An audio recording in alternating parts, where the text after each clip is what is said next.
Why did he decide to break with tradition by making a sequel? Well, I'm not, I think the Bonds have been a series of films. It's true this is a direct sequel, and in fact it takes place literally an hour after the last film ended.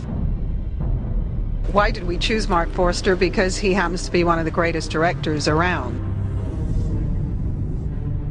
I can't make a film thinking about an audience, how to please them. I only can think about sort of the Bond film I would like to see. Does it anger you that's been picked up and people saying it's not a Bond film?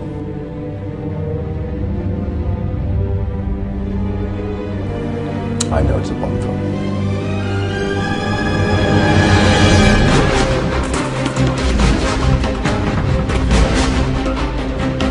We've got expectations against us now. We've got to make this one better.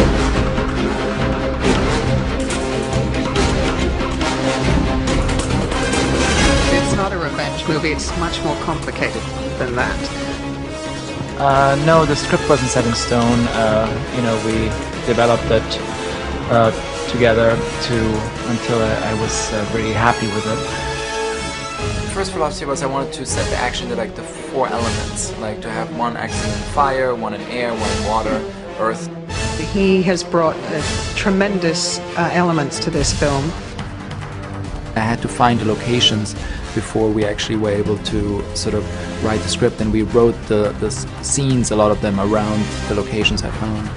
It's stylistically very different from other Bond films.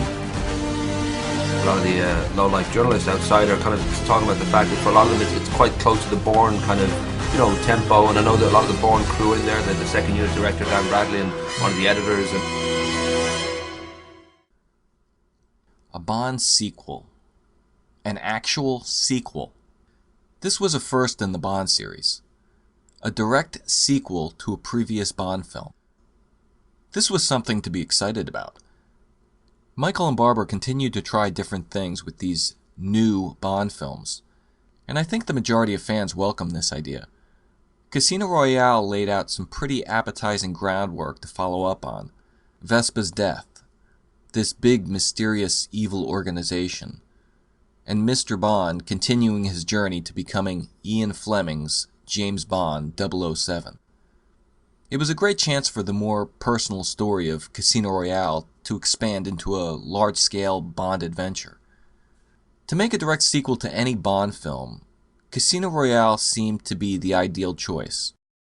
The other runner-up would have been Majesty's.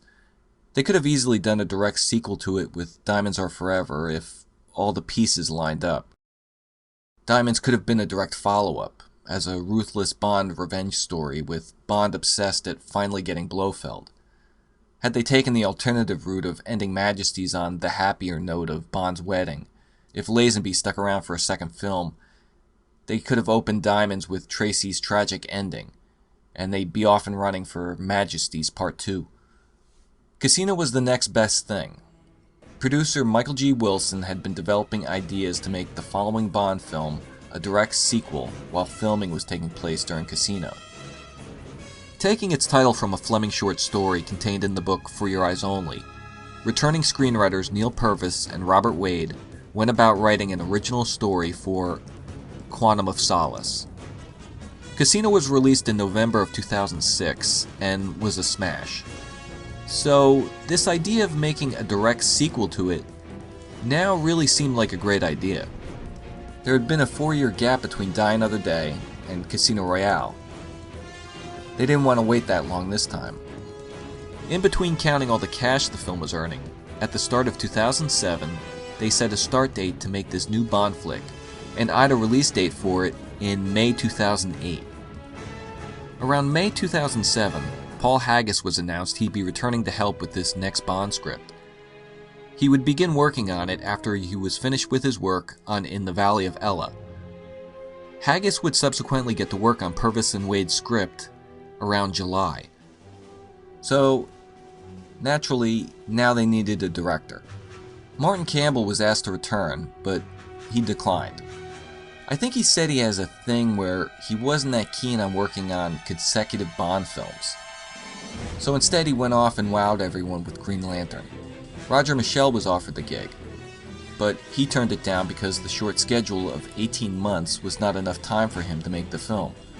I was very nervous that there was a start date, but really no script at all, and I like to be very well prepared as a director.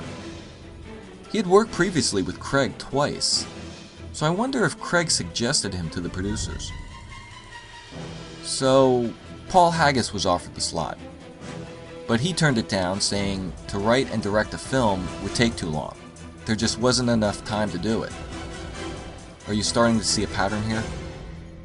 By now, everyone realized this wasn't ample enough time to make a big Bond film, and they pushed Quantum's release date back to November 2008. Finally, in June 2007, Marc Forster was hired. Forster had 17 months in between being hired and the premiere of Quantum. Forster was most known for small dramas, not big extravagant action films. His forte was much smaller scale productions. Ironically, he had directed the only Bond girl to ever win an Oscar. Yeah, Jinx and her big win. I should have taken that as an omen. But hey, you never know. Maybe Forster would be an ideal choice to direct a Bond movie. He just never got the opportunity to demonstrate all the things he could bring to a Bond film. Perhaps he could overcome the reservations fans might have had about his background. Let's give him a chance here. A little trivia about Forster. He was the first Bond director not to be from the British Commonwealth of Nations. If you're keeping track of that kind of thing. Okay, enough of all that. You gotta hustle, Mark. We have to get this thing rolling, you know? Come on, move. Forster hopped on board the Quantum train without a finished script, and had to scout for locations with a release date looming over his head. He did know he wanted Quantum to be a much shorter film than Casino, which he felt was way too long. He wanted his Bond film to move like a bullet. It's not a bad idea. You know, have one tight, short Bond movie, especially sandwiched in between the epic lengths of Casino Royale and Skyfall. Let's do something different, okay. With everything in place, the pressure was on for Forster to deliver a worthy follow-up to the immensely popular Casino Royale. To compound the stress of filming a $200 million production for the first time, and not a lot of time to do it in, more stress was heaped onto the film when a looming writer's strike jeopardized it and created additional problems. With a film series nearly 50 years old at this point, the Bond films have had more than their fair share of problems. It seems every couple of years, something happens. There's always some drama. Not too long from now, MGM's bankruptcy will be another stumbling block for 007, and will end up delaying Bond 23. In September, Haggis revealed that the story he was working on was tossed out. Forster contributed to the script rewrites during pre-production, but with an impending strike by the Writers Guild of America due to begin in November 2007, 1 year from Quantum's premiere, the final script was hurriedly written by Haggis, Forster, and Wilson, and completed just 2 hours before the strike officially began. I'm not sure what the original Quantum script consisted of, or what kind of changes occurred between all the scribbling between Purvis, Wade, Haggis, and Forster. At one point the climax was to have taken place in the Swiss Alps, but Forster changed that to integrate his idea of setting the action around the 4 classical elements of earth, water, air, and fire. This idea sounded like the one thing that Forster was really excited about telling people. Almost every interview I've seen with the guy, he points this out. It starts to get a bit annoying. During the press conference and all the build-up, it didn't seem like anyone knew exactly what the movie they were about to make was about. It all sounded really vague. There seemed to be some confusion by the filmmakers and actors. Starting with the title. We could have gone for a snappier title, but that sort of suggests that we're sort of insecure about what we're trying to say. How difficult has it been, given the interest in the Bond films, keeping the title under wraps? Well, not easy with you lot around. It's already been on the internet, apparently. Well, it was pretty easy this time because we just decided. a few days ago. What's great about it is it also applies to something very, very important in the plot. The sort of idea I wanted to put the action sequences sort of in 4 elements, and then have smaller ones in between. James Bond has to find who is the villain, and once he found the Dominic Greene, that's his name. You know, for me, it's very. She has more to do, a bit more of her house, you see. Think, okay, I want to set an action sequence in all the 4 elements. We don't have shaky cameras, we don't do a lot of handheld. To shoot handheld is maybe the only comparison. It's not a revenge movie. She's driven by revenge. Water, fire, air. He even continues not really to understand what the guy is looking for, you know. In the 4 elements. And the bad guys being this organization, which is sort of the dryness and the feel of it. I never have seen a Bond film set in a desert. Right. And you see probably more. I can't make a film thinking about an audience, how to please them. It needs to make a lot of money. It has to be commercially successful. The James Bond are a fantasy and also quite realistic. I'm up with it. Tell me how you incorporated the 4 elements into the action sequences. With the script technically now written, this meant the film was able to go into production on schedule. But as the writer's strike continued, no writers could be employed to work on the film during that time. As a result, the cast and crew were forced to write dialogue and develop scenes themselves during the early stages of the production. After the strike ended in February 2008, after filming had already begun, Joshua Zetumer was hired to reshape scenes for the later parts of the shoot, which Forster was still unhappy with. Supposedly, Zetumer was rewriting dialogue depending on the actor's ideas each day. Forster would later describe his time spent working on Quantum as a very intensified and rushed experience. So, with all that in mind, let's talk about the first Bond sequel. Once again, we don't get that signature opening of Bond strolling across the screen and shooting at us. I would have thought for sure, after Casino, they would have gone back to getting that gun barrel to kick things off, but apparently not. The way the opening is set up, the gun barrel would seem a little out of place, and doesn't seem like it would work with how the opening is designed anyway. We have this long tracking shot over this lake, intercut with fragments of Craig in the car, catching glimpses of him. Sort of like a Majesty's thing going on.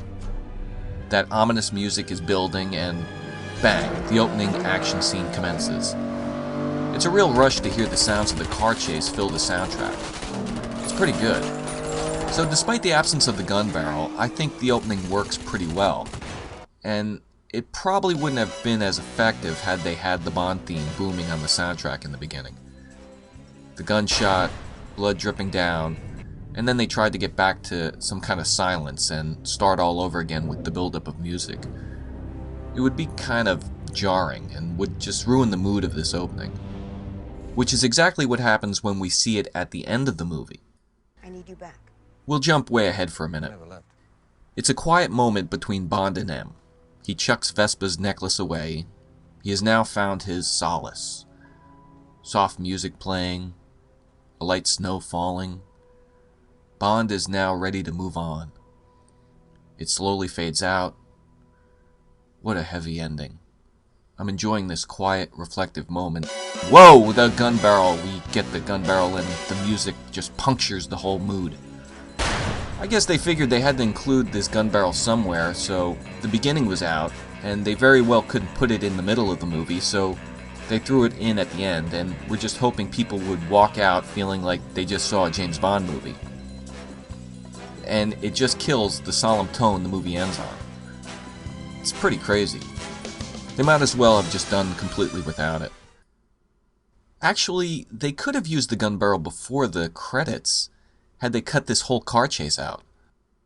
Other than providing the film an action sequence to begin with, it doesn't really set anything up other than Bond has just captured Mr. White. They could have easily opened the film with the later scene of Mr. White being interrogated, the foot chase, and then ending with Bond shooting Mitchell within the gun barrel, just like the trailers for the film had done. It would have been kind of similar to the opening of Casino Royale, too. Thinking about it, it might have been better had they skipped over this car chase completely. After Casino, everyone wanted to see more Bond action. They wanted Craig to get into big stunts and exciting sequences. And this opening does try to provide that. It opens the movie with some thrills. We get the car crashes, machine guns, all that good stuff. But it doesn't really start to tell us the story. Most of the pre-credit sequences in Bond movies start to lay the groundwork for the adventure that's laying ahead. There are a few exceptions. Some pre-credits to the Bond films have nothing to do with the actual story in the movie. But usually the filmmakers take advantage of the first few minutes and this pre-credit sequence to start to set things up for the story. All we learn from the car chase is that Bond now has Mr. White. And granted, it's a nice payoff shot when he opens the trunk and we see Mr. White, but they could have easily had just started with Bond bringing Mr. White into that dungeon interrogation room. We would have had the setup of Vespa's boyfriend. Mitchell reveals himself to be the traitor. The foot chase ending with Bond killing Mitchell within the gun barrel. And then the credits would have started rolling.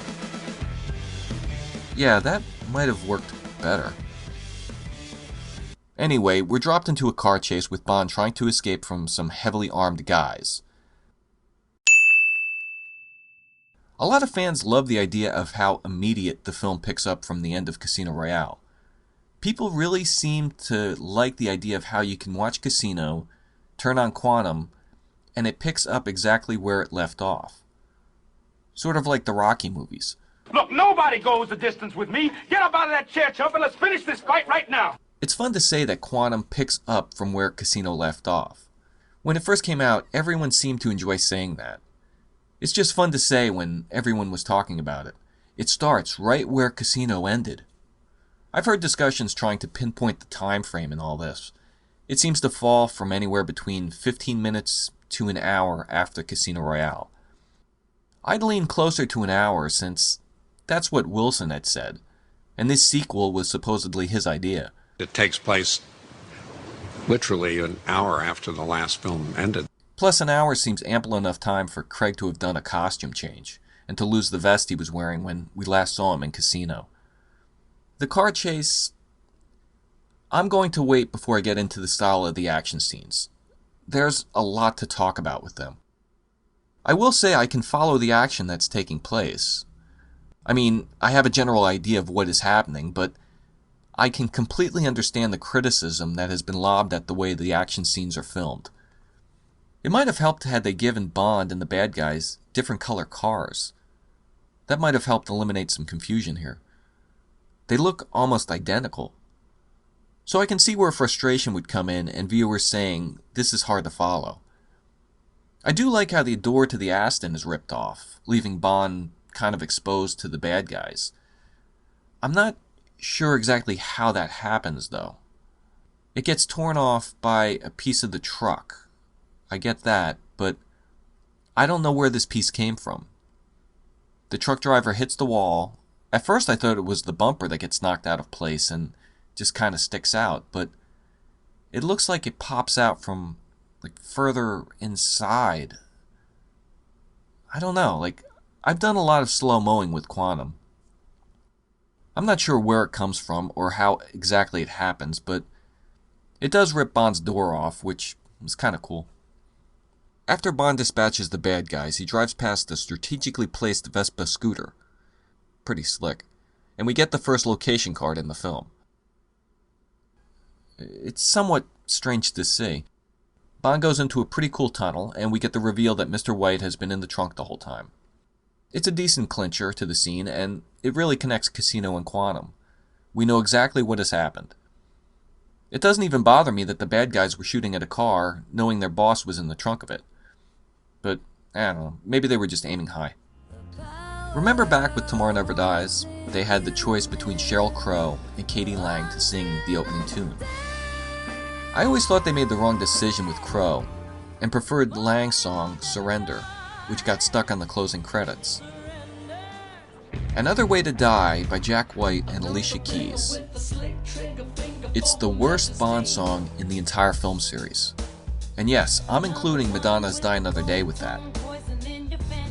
I've thought about this a lot and finally concluded that if I was ever strapped to a table and a laser was headed for my package and I had to choose between having Die Another Day or Another Way to Die being forced onto my iPod, I'd go with Die Another Day.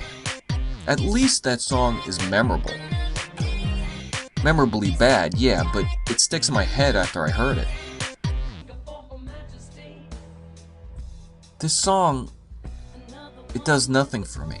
It's just horrible, and it doesn't leave me feeling anything other than I can't wait for it to end. And after it's over, I can never remember anything about it. I just listen to it, and I can't remember how it goes. I just know it's really, really bad.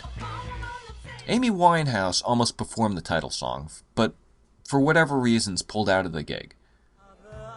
Then there was No Good About Goodbye by Shirley Bassey.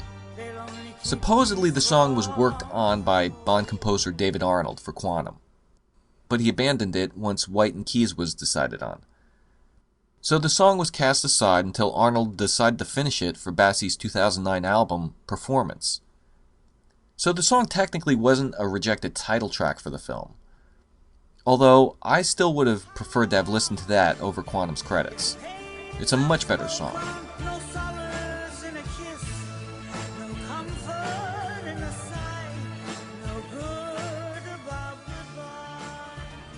Or how about Forever, performed by Ava Alma?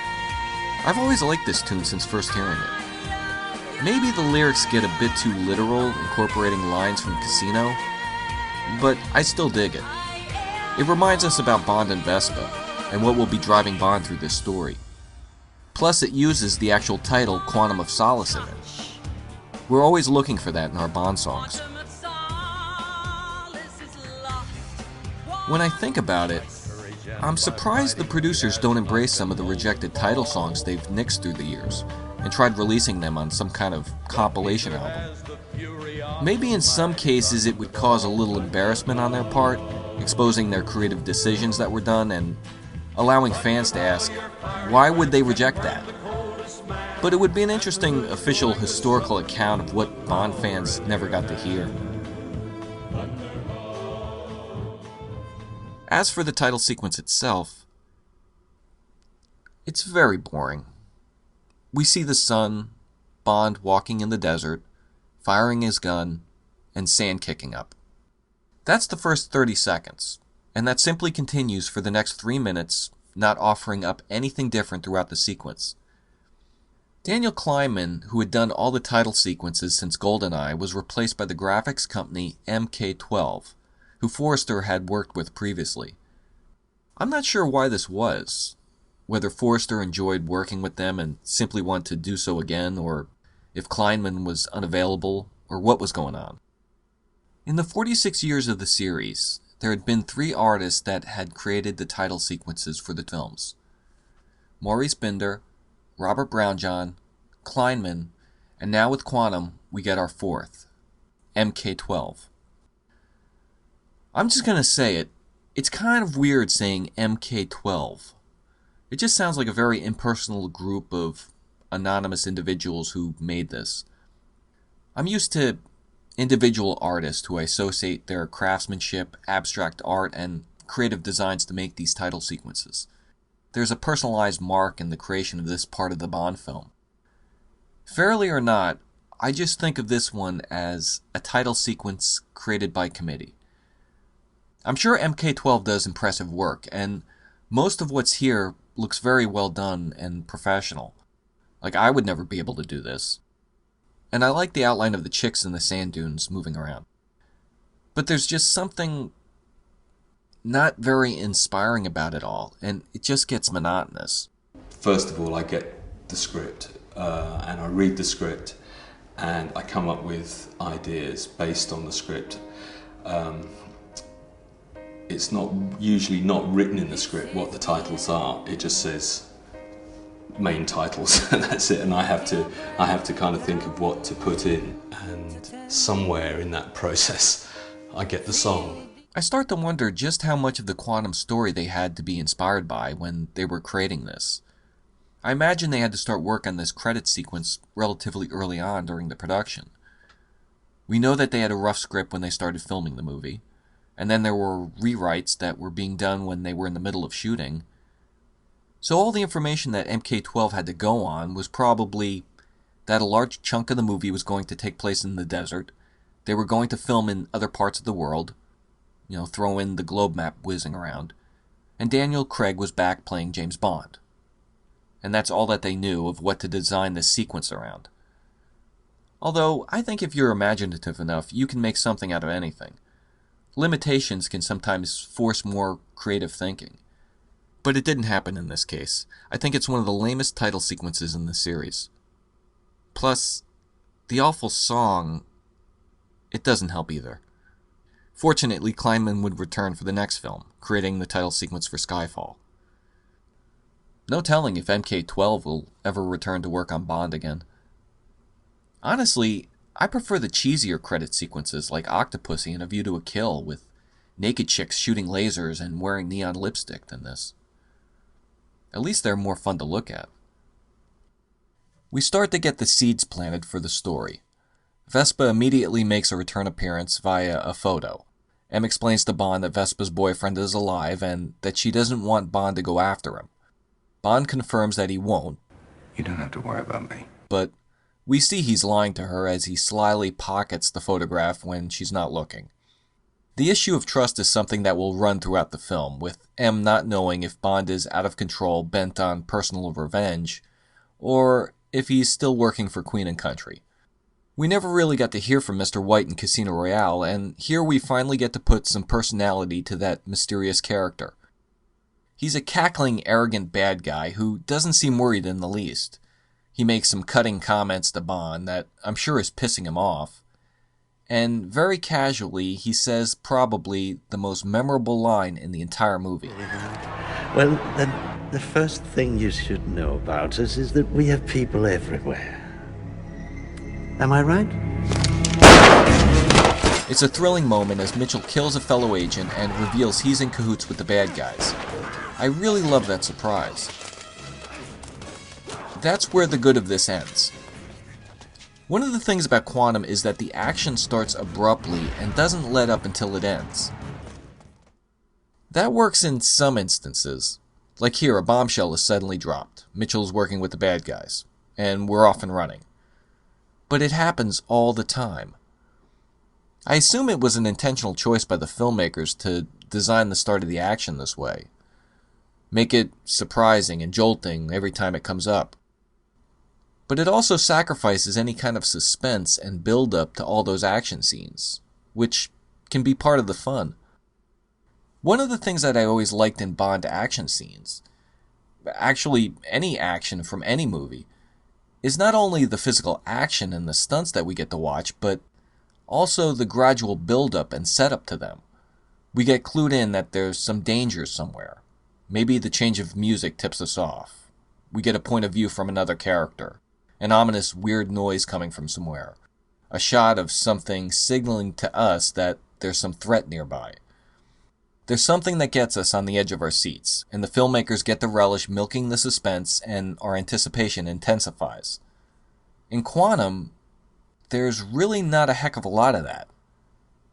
Even later, when Bond's walking into the hotel room, everything is quiet. We get a shot of a knife, and almost immediately the bad guy jumps out and attacks Bond. We're barely given a chance to get eager for something to happen. I mean, this can be effective sometimes, but it's so consistent with all the action in the movie, it gets tedious. It almost reminds me of cheap jump scares in horror movies. I don't know. Maybe it's a weird criticism, but they could have designed some of the action scenes a little differently. So we have Bond's foot chase across the Siena rooftops and his rope fight with Mitchell. Let's hold off talking about the action scenes just a little bit longer. In the end, Mitchell is killed and Mr. White has escaped. And now we have the first example of Forster's penchant for random reaction shots that add to the confusion in scenes. Man, does he like these things. After another nifty location card. I think MK12 did those too. I'm not that adverse to these location cards as a lot of other fans seem to be. I don't mind them that much if they were actually useful. The Italy one, fine, but then this London one, it doesn't seem necessary. We see the change of weather, it's raining now, a car that looks to have an English license plate, I'm assuming we're in England now. The Haiti one is even stupider, since in the previous scene they had just set that up. So it's not too much of a stretch to figure out that that's where Bond has gone to. Maybe they figured that if they used it once or twice, they might as well use it to establish every location the film takes place in, whether they needed it or not. Or maybe they realized that a few of these locations look so much the same, they were worried audiences might think we're back at the same place we just left. Bolivia and Haiti, honestly, they could have switched the location cards and I would never have known the difference. Maybe if they were less flashy and not stood out as much, they would have worked better. Back in London, location card, in Mitchell's apartment, Bond and M are looking for clues. This always seemed like sort of a pointless scene. I'm not sure why. Why? All we really learn is that Mitchell was a trusted agent. M's surprised that there's this mysterious evil organization they know nothing about. Bond believes White is still alive, and that M bought Mitchell some Christmas presents over the years. Most of this information is moot to the story, or we already know it. We already learned from White's interrogation that MI6 is in the dark about these bad guys, and Mr. White sadly ends up being irrelevant for the rest of the movie. All that's really important to learn here is how deep this organization has penetrated MI6, and that even a seemingly faithful agent like Mitchell could be working for them. They could have easily included this information in the following scene back at MI6, but I guess they wanted to get in another awkward cutaway shot of Bond looking at a lab tech. Did this guy just find one of Mitchell's mysterious $20 bills? If that's the point of this scene, it's lost on me. And do we really need to see that anyway? We're not that far into the movie, and already it's getting weird. Back at a very antiseptic MI6, we finally get the beginning of a story. I'm not crazy about this redesign. Supposedly they wanted to update the look of MI6, and there was a lot of design consideration to harken back to the older Bonds. I don't see it. I don't know when the idea of updating became making things plain white with a lot of open space. I don't think this looks very special or interesting, along with this big touchscreen computer desk. Back in the day, they would have done this scene maybe with some ancient graphics or giant charts. Q would be talking, pointing to like a big blown up picture of a $20 bill. They probably would keep it relatively simple so we can follow just how they cleverly ID'd this connected suspect to Mitchell. With all these graphics and images moving around all over the place, I find it pretty distracting. It's hard to focus on any one thing. This guy is just moving all this stuff around to show off how high-tech this table is. It's needlessly showy. It's like this super cool table becomes the focus of the scene and kind of hijacks the main reason for it. But the point is made that a $20 bill they found in Mitchell's wallet came from Le Chiffre, and bills from that same series were deposited in the bank in Haiti by a Mr. Edmund Slate. Cue location card, even though we already know Bond is going there. Bond breaks into Slate's hotel room, kills Slate. We're waiting on the action. He makes off with Slate's suitcase and we meet the Bond girl, Camille. By the way, we're about 20 minutes into the movie and we really haven't learned that much. And Quantum is the shortest Bond movie ever. Camille gets a pretty cool entrance just pulling up to Bond telling him to get in. Bond does his go with the flow thing by pretending he's Slate. He opens the case, immediately sees Slate was meant to kill Camille. She shoots at him. Bond bails. He makes off with a motorcycle of Slate's accomplice. It's a pretty cool bike flip. And he follows Camille to our main villain. Camille now knows someone had tried to kill her, which is our villain of the film, Dominic Greene. When I heard his name was Greene along with Mr. White, I started to think that all the members of Quantum were going to have color-coded names, like, Pelham 123. Bond would have to go through a color-coordinated ladder of different shades of bad guys. He'd get into a fight with Mr. Purple and coolly kill Mr. Plaid, but nah, I guess that would be too hokey. Oh, we get Mr. Slate, I guess. And by coincidence, one of Bond's allies is named Strawberry. So after luckily avoiding a hit that was placed on her by Greene, Camille drives over to Greene and confronts him about it.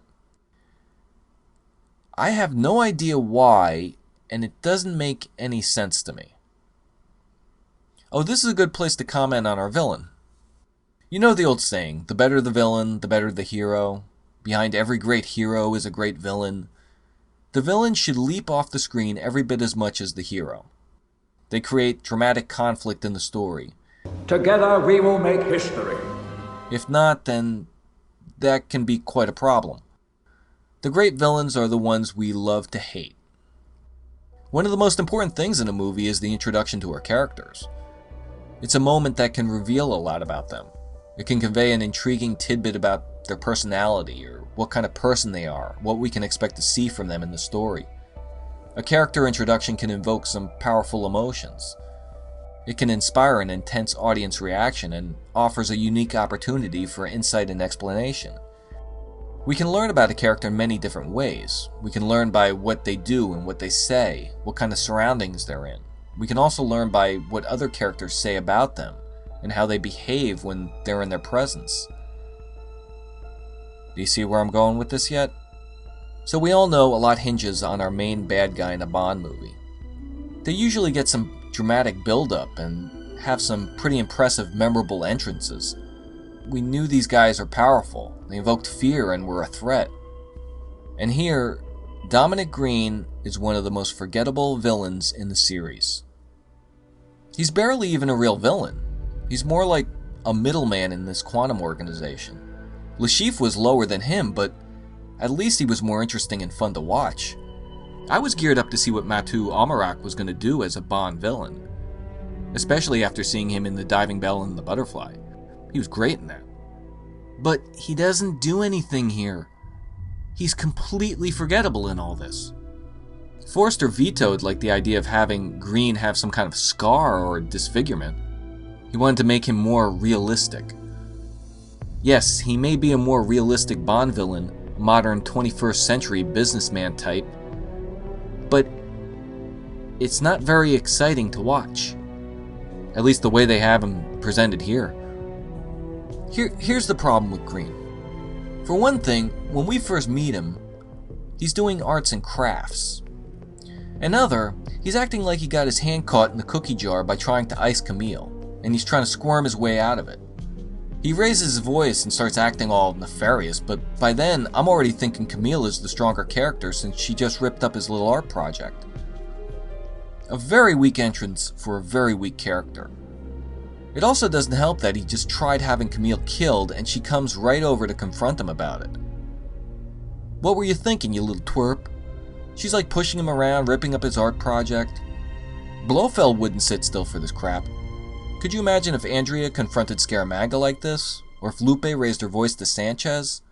Domino was scared out of her mind of Largo. I'm guessing this is meant to demonstrate that Camille is a no-nonsense, kick-ass Bond girl, and they sacrificed the entrance of the main villain by making him look weak in this scene. Yeah, he can raise his voice and stand over the drowned geologist. A shot I really like, by the way. But Greene comes off inconsequential in this, and through the rest of the movie, he never recovers. So I guess this introduction to him is pretty accurate.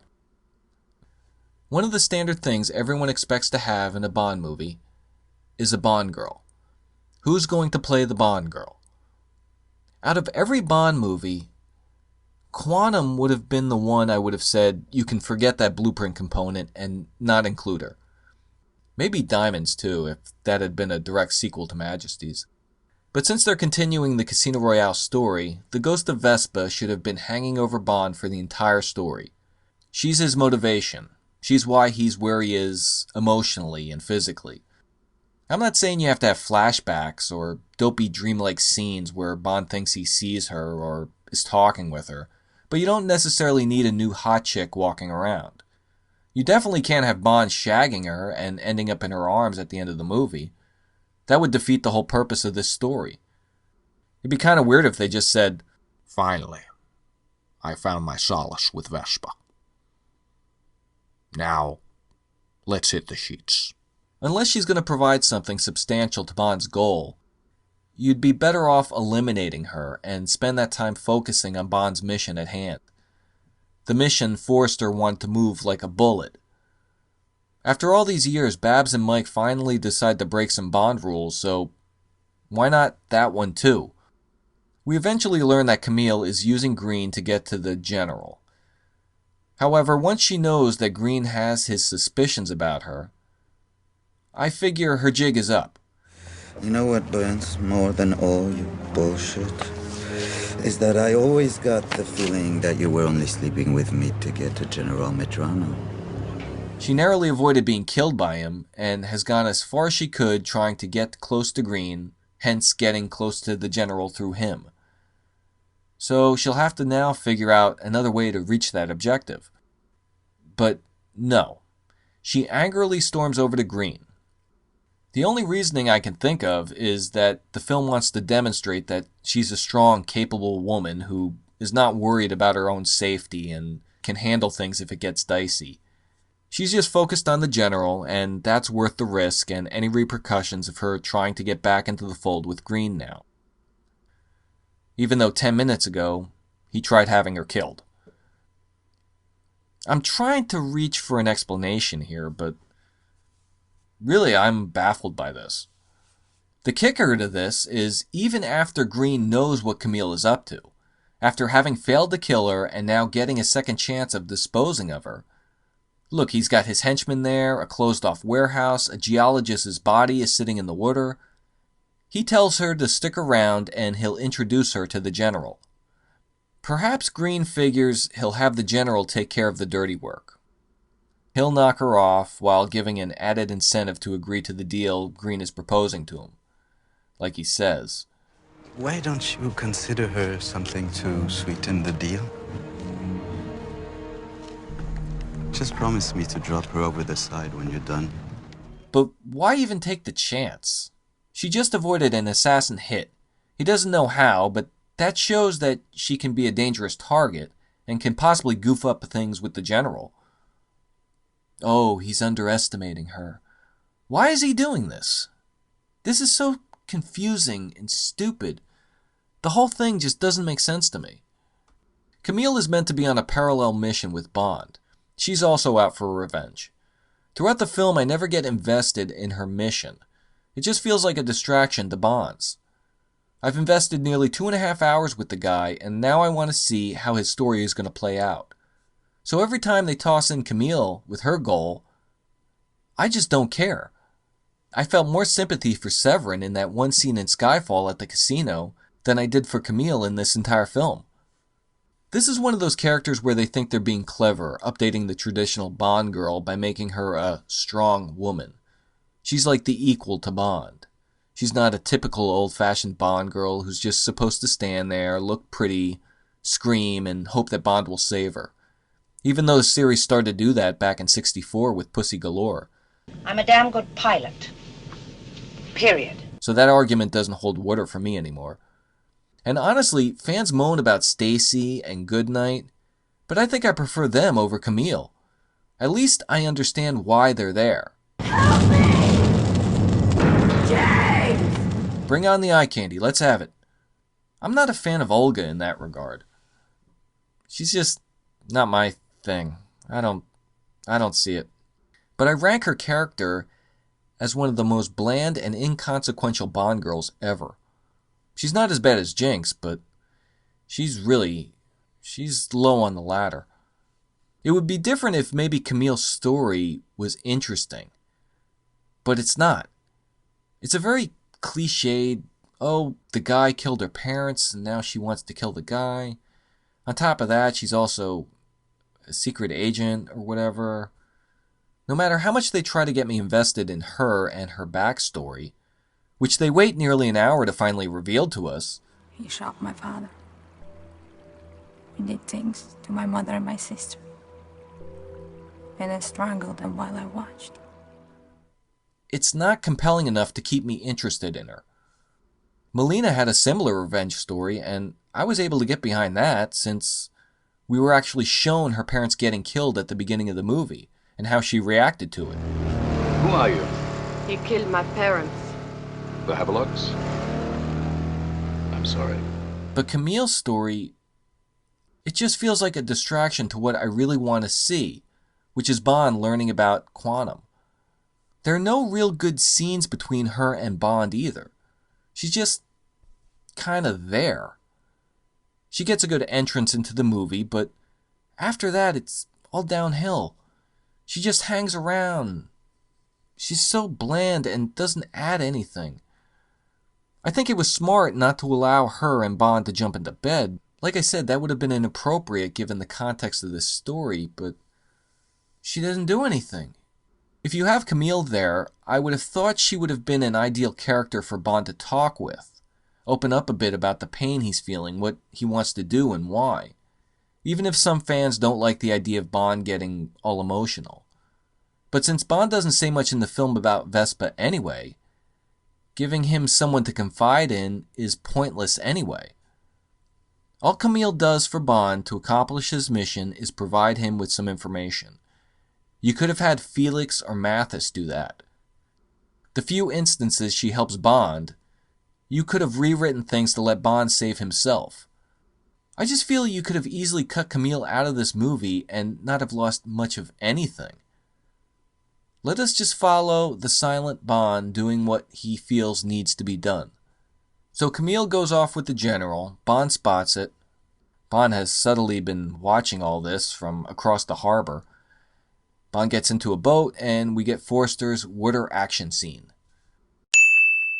One consistent thing whenever I talk with anyone about Quantum of Solace, inevitably the topic of editing comes up. There doesn't seem to be any way around it. So let's talk about that for a bit. Now, I'm not a big believer in the rules of film. I've always thought that whatever established rule there is, with the proper way to shoot a movie, they were by no means gospel. They were always more general guidelines than set standards. Whatever rule there might be that you were told to follow, you can just as easily break it. Just because the traditional way to shoot a scene is supposedly first have an establishing shot, followed by a medium shot, then a close-up, doesn't mean it won't work in other ways and a filmmaker can do their own thing. Naturally, there are rules when it comes to editing. There's that old editing directive of the 180-degree rule. It states that two characters should have the same left-to-right relationships to each other. It helps keep the audience connected. There's an imaginary line that cuts through the middle of the scene from side to side in relation to where the camera is placed. If a car or boat enters the frame from the left and exits from the right, then it needs to enter the next shot from the left instead of the right so that it appears to be traveling in the same direction. If suddenly the camera jumps over the imaginary line, it changes the viewer's perspective and can be disorienting and confusing. Like I said, I don't subscribe to these rules of filmmaking all the time, but you would have a field day going through the action scenes of Quantum and picking out all the instances where this 180-degree rule was broken. They might have wanted to take note of that a bit more. The editing of a Bond film has always played an important part of the series' success and quality. Back in the day, editor Peter Hunt was breaking all sorts of conventional editing rules in Dr. No. Hunt was using all sorts of different techniques that established editors at the time thought shouldn't be done. The Bond films had a style and pace that set them apart from other films at the time. Hunt didn't care so much for continuity, but was more of the philosophy of cut to the chase, and he would use any technique he could think of to create a brisk kinetic film. He used everything: reversing shots, flipping shots, sped up shots, jump cuts, cutting on action, flash frames, voiceovers, wipes, dissolves, tons of techniques that would create more excitement, a more dynamic pace, and it would all end up just being one of the things that would make those films groundbreaking. Supposedly, one of the earliest cuts of From Russia with Love was a confusing mess. Hunt drastically recut and reshaped the film into what we know today. The importance of the role of editor of Bond is clearly shown when Hunt ended up directing a Bond movie himself. And on Majesties, Hunt hired a young editor by the name of John Glenn, who would also end up as a Bond director, 5 times. As with everything, styles change, new tools arrive, things evolve. So naturally, editing a movie has changed in the last 50 years. What was once revolutionary is now commonplace. You can try to reason why this happened. Video games, MTV, a universal epidemic of ADD, Michael Bay, impatience. Whatever the reason, the editing of a movie has gotten much faster since Dr. No came out in 1962. Hunt's editing work on Dr. No gives the film an average shot length of 6.6 seconds. So when you're watching the movie, if you counted all the individual shots from the beginning of the movie to the end, they would average out to just under 7 seconds. That was in 1962. In 2006, when Casino Royale came out, the pace changed for movies. Casino has an average shot length of 2.8 seconds. The Bourne films are what everyone ended up comparing Quantum to. The Bourne Supremacy is faster, clocking in with an average shot length of 2.4 seconds. But we can do better than that. The Bourne Ultimatum had an average shot length of just 2.2 seconds. So how does Quantum of Solace compare? 2 seconds flat. I don't know how much shorter you can make your shots. These numbers are based on some totally laid-back research done by myself of just reading random articles about this. So don't hold me to these numbers. They kinda sound right though. But the point is, Quantum consists of lots and lots of individual shots. A real lot. This rapid pace did not work for a lot of people. The criticism is that it results in confusion. It ends up being incoherent sequences that are just too disorienting to follow. We have no idea where people are in relation to each other, or what or how things are happening. And I'm right there with all that criticism. It's funny how Quantum includes a lot of the editing techniques that Hunt had used in the older Bond films, but they're nowhere near as effective. They don't blend into the film and help tell the story any better. They're more ostentatious and distracting. It used to be that the editing of a film was supposed to be a secret art. It was supposed to be invisible, not meant to register with viewers. Today, it's completely different. Now audiences walk out of the theater and one of the first things they were talking about with Quantum was the editing of it. I'm not sure that's necessarily a good thing. Let's look at the rooftop chase. Oh, not that one. This should be a relatively straightforward kind of action scene. We've seen this kind of thing before, and there are some pretty cool stunts to it. I love when Craig bangs into walls and gets knocked down and stuff. This is a pretty simple action sequence. We're watching one guy chase another guy. So, how do they muck this up so badly? The film starts to do this parallel editing with Mr. White's interrogation and the horse race outside. It's kind of odd and already starts to clue us in on the surroundings and that something is going to happen. Which is kind of a shame since it almost completely neuters the surprise of Mitchell revealing himself as a bad guy. Luckily it survives though. Again, the convoluted editing just highlights confusion in the scene. I get that Mitchell just killed a guard, Bond jumped him, Mr. White was shot, and M ran away. But it's not fun to decipher out of this jumbled mess of shots. I never realized that this medical pole thing caught a bullet narrowly missing M. Who knew? Slowing it down, you can see how seemingly random the shots are that make this up, and that we're jumping all over the room looking at what's happening. Where's that imaginary line thing? Like, what is this blur? Oh, that's M running away. On top of the frenetic editing, the film crosscuts between that and the horse race, which adds even more confusion to things. I got the fact that Mitchell just shot a bystander, but it wasn't until I slowed the scene down to see how poorly that was shown. Okay, he's running. He turns around and fires. In the following shot, what are we looking at? He fired his gun in this direction, and this is the shot we're given. It's only a flicker of it that registers that the blonde woman just got hit, since I can see she's yelling and putting her arm up to her shoulder. But she's practically out of the frame when the bullet hits her. You can see the following shot skips over continuity with where Bond is. He was shown already passing by the woman when she got hit, but now he's still just making his way out of the crowd. But really, who would notice this mistake in these rapid series of shots? Maybe they were like Hunt and weren't worried about continuity. I don't understand what's with all these strange cutaways throughout the sequence. I get the whole horses racing and the guys chasing connection they're trying to make. I think they're trying to make. The guys are on the rooftops and they keep cutting back to random spectators. Like this guy. No idea why. At first I thought maybe Mitchell dropped something and the guy found it. But nope. In fact, that would have made some sense when later they analyze his $20 bill. That could have been from his wallet he dropped while running, and would have explained why we suddenly see this guy. Just toss in a shot of the guy picking up a wallet, him looking, and we're good to go. But no. This guy is just someone in the crowd who has no importance in the story and is looking confused at these two guys running. Just like the rest of the crowd. They could have thrown any shot of a bystander in there if they wanted to. Same with this old woman. They knock her grocery box down. It's strange. It seems more appropriate for Roger Moore, but not here. Maybe they were trying to set up the ropes on pulleys that these guys will be swinging from in a minute.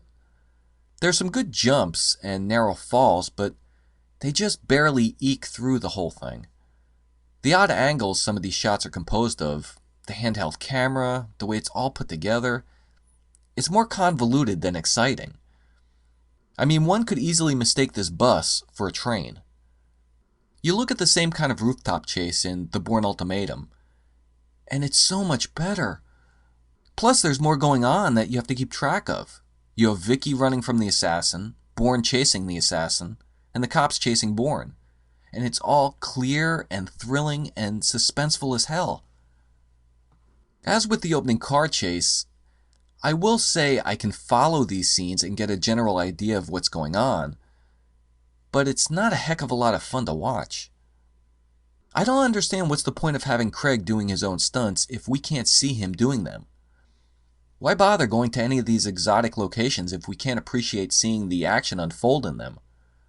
Yeah, I guess this rapid-paced editing gets our adrenaline flowing, but not because of the excitement and stunts on screen. It's just making our eyes freak out over the hyperactive editing. There doesn't seem to be any rhythm to these scenes. I would think every shot that makes up an action scene would serve a purpose. Its specific placement in the sequence is a vital part of it. It's there to let us get our bearings, keep a flow going, provide us with some kind of information that we need to know moment to moment.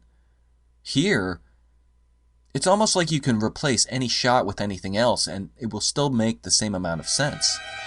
It's crazy.